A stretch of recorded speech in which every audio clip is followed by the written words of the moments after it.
Tremendous here, and I got another book review here for you. This is short story 5 of 16 from the Persolus Race. It's a collection of short stories. This one is called Starsong, and it is written by M. Dixon. It is science fiction, still published back in August 26 of 2021, and is 18 pages long. This one was a short read, quick one, but actually, it's pretty good. But you know what? Let me get into it right away. So this is a spoiler-free review. Real quick, I do try to not spoil anything in this one. I will touch on some small spoilers just so that my review has some sort of substance in this section of it. I get into it more in the spoiler-rich review section, but if I do trip over something or make a little spoiler, they're tiny. They shouldn't ruin the story for you or anything like that. So yeah, just so you understand what you're about to hear. The main character's name is M, and she is pregnant and goes out and with a friend to eat some fruit. They're on Mars. It's the year 2701. Mars is terraformed, inhabited, and stuff like that. It's kind of the story kind of makes it sound like the jerkwater planet of the universe. Mars was obviously the first place terraformed with an Eden thing, so it's old news. There's other planets out there that get the newer higher technology, but they're still out there. They're still doing their thing on Mars, and there's no cities or anything like that, but it is populated and all those things. So, Mars is Earth 2, I guess. I don't know how to put it. But anyway, Emma's pregnant. She's a researcher out there, a little scientist, a little doctor, or something like that. She's pregnant. She goes out with her friend into the Mars forest, deep into the Mars forest, to harvest some fruit because the stuff closer to their little village obviously is picked over. It's cute. It's clever. They go out. They have a bunch of fruit. They eat for literally 2 hours and relax and do all that stuff. And then just as they're getting ready to leave, M sees this big, juicy red fruit on the ground and goes, "Ooh, that would be great for my husband." So she reaches down to grab it, and this weird mutated vine thing wraps around her wrist and stabs into her, stings her, or whatever you want to call it. And it goes from there. She gets infected by the plant, and it goes from there. I don't want to get too much into any more than that because it'll spoil a lot. But suffice to say, it's interesting. It's a little, you have to suspend your disbelief a lot with this story, but for an 18-page long short story, it's not bad. It's not bad at all. The cover, I'm not going to go over that. We've been over that like 4 other times already. We get it. The cover is excellent. I like the cover a lot. Editing on this one was a lot better. A lot better. The writing is still a little weak in parts. The dialogue is very weak in parts, a lot of parts, but it's a lot better than it was in the beginning. The first story read by this author, this story is much better edited. I enjoyed this one a lot more. The story flow is good and the feel is good. It jumps. There's gaps real quick, like where one scene just kind of transitions to another with like the 3 little dots or whatever in between paragraphs to let the reader know that you're doing a time skip. It's not bad. You stay in M's perspective pretty much the whole time, which is excellent. And again, really nothing to complain about there. The story flow and feel are good. The pros to this one, I got to be honest, 18 pages, I wasn't expecting a lot. And to be honest with you, there's not a lot, but it's still, the author does a really good job of making it interesting. It caught my attention right out the gate, and it kept it the entire time. I know, only 18 pages, but it was good. It was concise. The author was focused. There was no unneeded BS or anything like that. It was a solid little story. It was interesting, and honestly, I kind of hope one day there's more. The visuals that they use to world build, even just a small little subsection of Mars that they have on there with the forests and the locations and stuff that happens. Really good visuals, like verbal visuals, if that makes sense. Like the pictures in my mind were interesting. It was well done, and I was impressed. I got to be honest. A big ass forest on Mars. How cool is that? I mean, it's the year 2701, but that is really cool. The idea of a forest on Mars to me is exciting. It's like I want to explore that. I want to see what that's like and what's going on in there. Yes, it's all man-made. Well, it's all put there by man, let's put it that way. But it was still really cool, and I was excited to see that. It was like, oh, a florist on Mars. I like this idea. This concept is a pretty neat idea. The story's concise. It's 18 pages. It really had to be, but it was. The author did a good job of staying focused and keeping on track, and start to finish, it was good. And like I said, much better editing than the previous iteration that we saw from this author. So very impressed and very happy to see that. Cons, every once in a while the transitions were a little clunky, a little jarring, not terrible, but enough that it did catch my attention and kind of irked me a touch. I know these are nitpicky cons, but I'm trying to be honest, and I do want to point all this out because, with 18 pages, there's not a lot to either really praise or critique, but I want to make sure that the author and anybody else that's reading this really can see, because I want you to use the link in the description below, get this book, read it yourself, and see if you agree, see if you disagree, and if any of these help you out in any way, shape, or form, then the whole video was worth it. Another thing is, so she's a pregnant woman on Mars. This isn't like a jerkwater part of the world or anything like that. Earth, in this timeline, in 2701, per what we've seen from other stories in this series, Earth is like a 2-hour drive. So I really don't understand why they didn't grab her and take her on the nearest transport to Earth, or somebody from Earth came out. It does give a little bit of an excuse on that earlier on, or a little bit later in the story, why Earth isn't in contact, but this seems like a high priority thing. And even though Earth is going through some stuff, I get it, but unless the whole world is on fire, which maybe it is, I'll get into that in the spoiler side. It just seems like there's doctors, scientists, and researchers that would be super interested in the fact that some mutated vine grabbed a pregnant lady, infected her, and now she's kind of getting all infected by this. So we're going to say it that way. Somebody there had to be compassionate, and no, she's never quarantined, she's never put into a hospital or a clinic or anything like that. Her friend Sai, and her husband are the only ones that help her out, and her husband is useless. I mean, honestly, he doesn't do anything. He's a gentle musician that is just, he's like the dude, He's just like, yeah, man, whatever happens. Yeah, your baby could die. Yeah, well, that's life, man. It's just, he doesn't say that, but it's just super unconcerned. Like, shows very, very minimal concern about the baby. Her maternal instincts, I gotta be honest, aren't the greatest. They're not super sharp. Obviously, I've never been pregnant or anything like that, but I've seen and lived and caused women to be pregnant, and I remember just how protective they were of the baby and everything like that. Well, after the baby was born, that maternal instinct was super strong.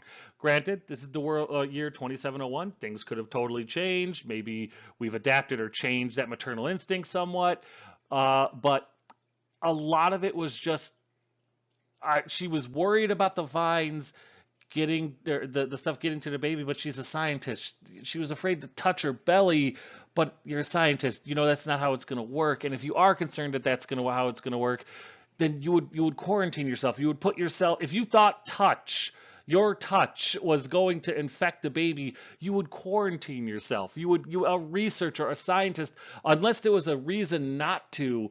And there was no reason not to. They would have known better. They would have been like, nope, I'm locking myself down. I'm not letting anyone near me. But she's holding hands with her husband. She does shy away from him, but she allows him to touch her belly and her body and stuff like that. And it's like, well, hang on a tick. It's not like if you've got a disease, if you only touch the belly of the person, there's a good chance you won't catch it. But if you hold their hand, yep, you're basically stage 4.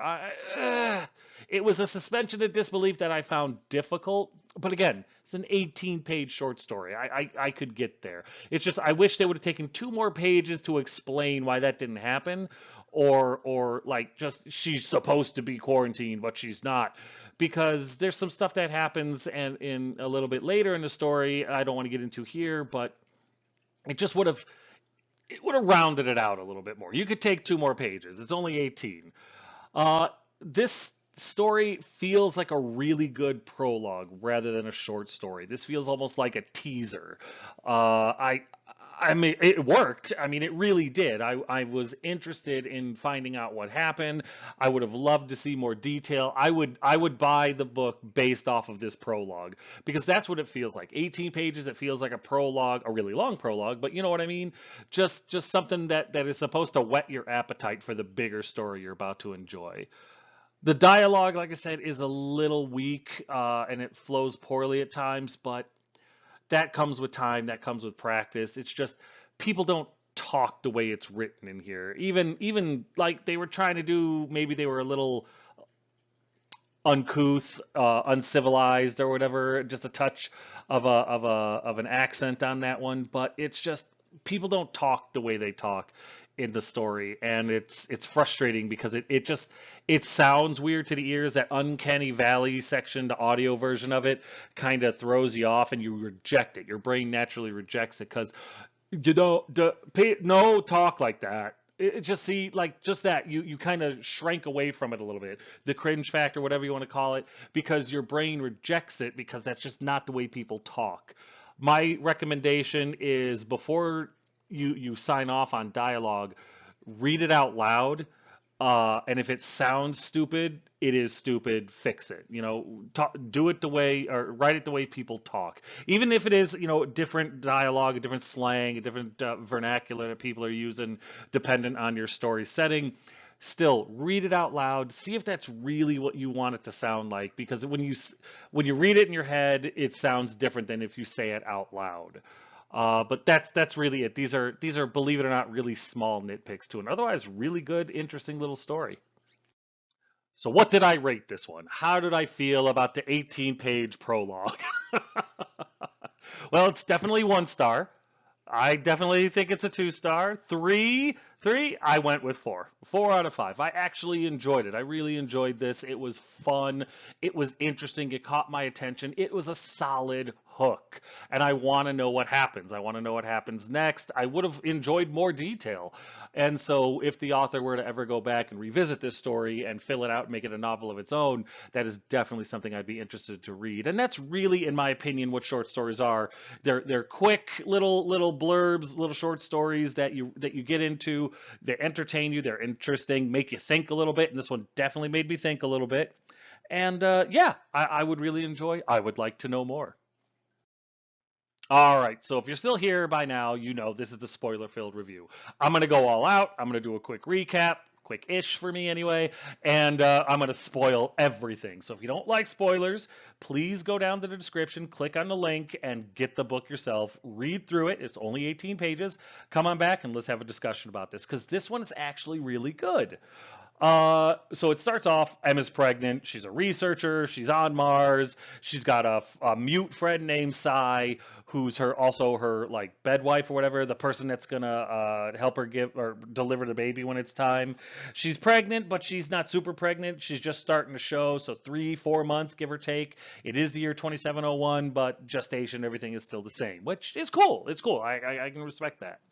They just kind of go over some real small things, showing that Em's a researcher, that she studies things or whatnot, but also that she's getting a voracious appetite because she's pregnant, which of course is a transition, very good one, out to where her and Sai go out into the Mars forest, which is awesome.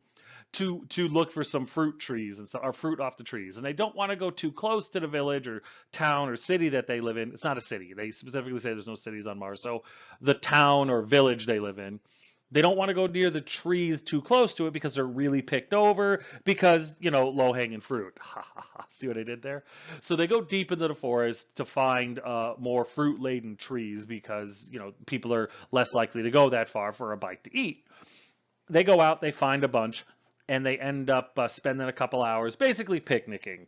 It kind of sounds like the author's saying they ate for 2 hours, but after that much fruit, you've either poisoned yourself or your gluttony is disgusting. But or they were really, really tiny fruit, but I didn't get that. I got the feeling they were the size of apples or something like that. Anyway, they're out there for 2 hours and they're ready to go. And just as they're about to go, Em looks down and sees this really delicious looking red fruit on the ground. And she's like, you know what? I'm going to take that back for my husband, because Em seems like a good person and she seems to love her husband. So she reaches down for the fruit, and just as she's about to grab it, this weird vine wraps around her wrist and stings her. It injects her with something, and it sticks onto her wrist a la Aliens, a face hugger or something like that, only without all the face hugging. It's a wrist hugger. And she tries to pull it off. It hurts. She can't get it off. And honestly, she seems like mildly inconvenienced by it. There's this weird vine on Mars where all the life that's on there was designed by humans. This is not normal. This is not something that was created by humanity, and it's Mars. So either this is some sort of alien vegetable or vegetation or something like that, or one of the plants they brought up here is mutated. And there's this stuff called Revine or whatever, which is basically a miracle plant. And they kind of talk about it, how tough it is, how great it is. It's an antibacterial, antiseptic thing. It can be eaten. It's like the strongest rope in the world. It's a really cool thing to have. And this vine is kind of like that, but it's only about 2 feet long, and it wraps around her wrist and stings her, which is not the design. So it's a little weird, because instead of freaking out or being nervous or being like, oh my God, what is this? She's just like, oh, that's mildly inconvenient. And her friend kind of freaks out a little bit, which is, I think, more proper. And she's like, no, don't pull it out. We'll take it back to the lab and take a look at it. And I'm like, okay. Maybe she's just in shock, but it didn't seem like it. So they're making their way back to get to the lab. They're able to yank some of the plant off of her, but the author very, very well describes how it is literally growing into her veins, drinking her blood, and yada yada yada. It's eating her up, and it hurts a little bit when they try to remove it. So they try. Her husband comes, takes a look, and his reaction is even like, "Whoa!" And she's like, "Oh, calm down. It's not a big deal. We'll get it out." So her husband and Sai, her friend, performs surgery on her in order to get it off. They knock her out. So Sai is also an anesthesiologist, and she goes night-night. And when she wakes up, her arm's all beat up. At one point, they say it's kind of mutilated, but they think they got it all. It's the year 2701. They are on Mars. They have planted a forest on Mars. Are you telling me that's as far as technology went? Like, they didn't have anything on Mars that could look at a pregnancy or a surgery or something like that and say, you missed a whole bunch. And also, where are the doctors? Where are the surgeons? Where are the specialists with all of this? It's her bed nurse, whatever, and her husband, who's a musician. They had no business even being in the waiting room, let alone the operating room, to work on this. The fact that they did all this and didn't kill her and her baby was a miracle. But yeah, because I'm sorry, the way the author puts it, it's in her veins, it's running up her arm. That's some delicate surgery. A quick Google search will teach you that. So yeah. Again, the suspension of disbelief in certain parts of this story is very, very difficult. So anyway, they think they got it all, but they failed. They find out pretty quick, because the green, it's like basically vines are in her arm, and she becomes this big plant chick. As more time goes past, the more veins and stuff and viney looking stuff, green stuff is flowing through her skin. You can see it just below the surface. It's like, okay, this feels like a ticking time bomb. Her body doesn't have any allergic reactions. She doesn't seem to be woozy or weakening or anything like that. She's worried about it hurting the baby, but not too much to be overly concerned. She does some reports. She looks at some slides from the vine they cut off of her and confirms it seems to be some sort of plant life, but that's as far as the research goes. After that, it's more of just she becomes the laziest pregnant woman on the face of Mars. It's very weird. No scientists on the planet, no researchers, no doctors, no surgeons, no nothing. Not even like a hedge wizard shows up to be like, yeah, that's creepy. Like, nobody seems interested in this at all. And they're not keeping it a secret. She goes from the lab to the house. People see her. At one point, she has some sort of hallucination where she's standing out in the sun for like 20 minutes, babbling and stuff like that. People see her. Nobody wants to figure it out. Nobody's interested in what's happening. And until they one night they come, her husband and Sai come banging on the lab door because she's staying at the lab instead of her home, and they're like, "Get up, we gotta go. The villagers have grabbed their torches and pitchfork and are gonna kick you out of the village because they don't want to get infected." And she's like, "Oh, well, it's about time." And they go on a leisurely stroll, no big deal whatsoever, into the forest. And after, I mean, it's not much of a walk. All of a sudden, they find Sai shows M this home that she's been building in the middle of the forest since before they've known each other, like 10 years plus. Somehow Sai is not only a bed nurse, a surgeon, an anesthesiologist, but she's also an accomplished carpenter and plumber and electrician and all those other things. She was able to do all of this by herself in secret on Mars in the Mars forest. Little too on the nose with the ex machina there, but whatever. Okay, sure. It's 18 pages, whatever. So M, luckily enough, although she's been ostracized, she's been upgraded to a really nice hand-built home and is now going to stay there until the baby's born, which could be any day. So yeah, she's concerned the vines and the things are all over the weird green, like, I don't know, roots inside of her or whatever are all over her body. They crisscross over the belly. The baby's infected. She's infected. They get to the house and the baby's born after she kicks Sai and her husband out. She's just like, just go, just start over. It would be better if the villagers found you two together in bed, because that way they'll think that you didn't help me. Apparently, Mars villagers are some of the stupidest people on the planet. They can't find a house in the middle of the forest, even though it's 2701. They can navigate space, but finding somebody in a big old house in the middle of a forest, that's just not happening. Sorry. Again, I know it's suspension of disbelief. I get it's a short story. I know it's only 18 pages, but it just feels too clean, too neat, too... I mean, easy, to be perfectly honest with you. It's a little frustrating. But yeah, they just go. There's a little bit of a protest from both of them, but they're like, no, don't do it. And come on, we've got to go sleep together. I mean, M said we should. It's not something we're ever going to regret. And they leave, and the baby's born. You know, her husband doesn't have any problem with the fact that although he seemed like a real excited father, the idea that, you know, his kid could be some sort of, you know, evergreen seemed to have turned him off pretty good, and he left, no problem. I don't know how that child support's going to work out, but it's 2701. Mars, you know, child support laws might be a little weird. Never really get into it. And so, yeah, the baby is born, and it's, of course, half plant, half human. It's a bunch of different, like, purples and pinks, and it's got vines growing out of it a little bit, but it's a viable baby girl, and mom is some sort of weird dryad too, but she's still viable and alive, and she can hear plants and trees and see glowy things. She glows a little bit, and in the end, M is holding her newborn baby, and their roots, like one of her little vines comes out of her and wraps around a little sapling thing that's coming out of the baby's belly, and it, like, they can feel each other's auras or something. It doesn't really explain it because obviously 18 pages, it doesn't really have time, and that's it. And it's like, that's super interesting. Like, the whole thing is super interesting. The story could use some tweaking, absolutely. This is not a 5-star story, but it was good. It was really good. It was interesting. It was an attention grabber, and I wanted to know more. I want to know what happened to M. I want to know how they evolved. I want to know what happened to Lily. What does this mean? Where did the vine come from?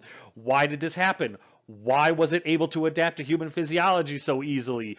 Are there more of them? Is she not the first? Is Lily not the first baby? Was the pregnancy one of the reasons the vine was interested in her? So many questions. The author kind of makes it look like the vine set a trap with the big red fruit, because as they're leaving, M can no longer see the big red fruit she was grabbing for, so it kind of makes you think that maybe it was some sort of bait. So is the vine intelligent? Is Mars waking up? Is this like Mars's version of Gaia? There's so many questions, and I want to know what happens. I'm excited to read a more fuller novel type story of this particular intro. That's why I said I feel, especially with it only being 18 pages, that this was just a really good prologue as opposed to a short story. And it was very well done. So just like I said in the spoiler free-ish review, it's a definite 4-star book. I mean, I have well, I shouldn't say I have zero complaints, but I enjoyed this story. I really liked it, and like I've said before, I really, really hope that the author revisits it and creates a full-blown story based off of this wonderful little prologue. So that's it for this book review. Another one is definitely into history books. Please understand that everything that I say in here is 100% my opinion. That does not mean that I'm the definitive answer when it comes to all things self-published. It definitely doesn't mean that I'm right, and I highly, highly encourage you to scroll down to the description below, click the link, and buy this book for yourself to check it out. Give it a shot, read the stories, come back, let me know what you thought in the comment section. Was I right? Was I wrong? Do I need to be committed? Some sort of, middle ground between those three options? Come back, let's have a conversation. I would love nothing more. And yeah, so as always, if you have any questions, comments, concerns, or complaints, feel free to put them in the comment section below, and I will get back to you as quick as I can. And as always, thanks.